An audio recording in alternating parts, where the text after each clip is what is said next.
Naku po, mga kababayan ko. NANI?! May malalaman kayong sikreto na mabubunyag.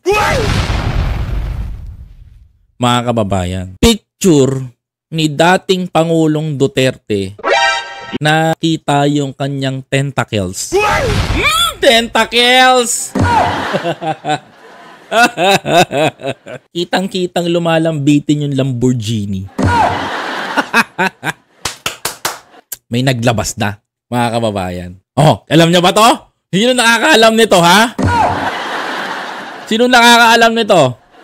Ay, naku! Oh, alam nyo. Oh, sige na. Makisaw-saw tayo sa rambulan nila dito, mga kababayan. Panoorin natin tong video na to, mga kapatid, ha? Tingnan nyo mabuti.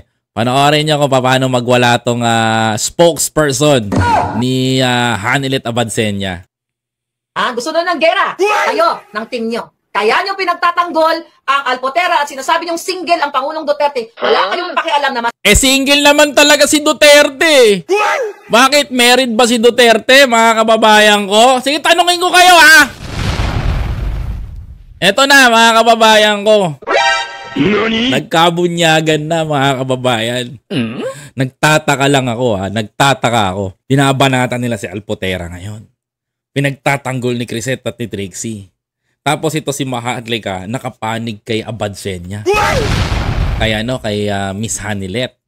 Mga kababayan ko, dahil si Duterte daw ay single, mga kababayan. Masaktan nyo ang kanyang common law wife. Masaktan nyo ang kanyang anak dahil sarado ang utak nyo kay Alpotera. Ayan, naku. Dahil yun ang nagbibigay sa inyo ng access ng perks kay Pangulong Duterte para sa perma-permang libro na pinagkakitaan nyo. Yan yung mga issue nila dati. Tingnan nyo, nabubunyag, diba? Sabi ko sa inyo, mga kababayan ko, kapwa rin nila DDS ang maglalaglag sa kanila. Ito hindi napaliwanag ng iba, eh.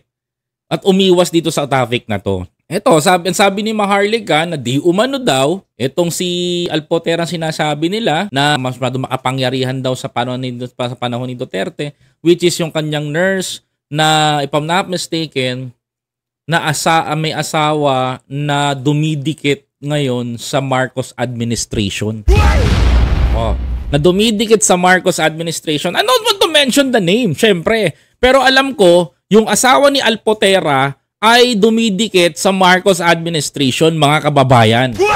Kaya po, mga kababayan ko, sa rambulan ng dalawa na to na pinag-uusapan natin ay merong isang storya na hindi po nalaman, mga kababayan, ng mga taong bayan.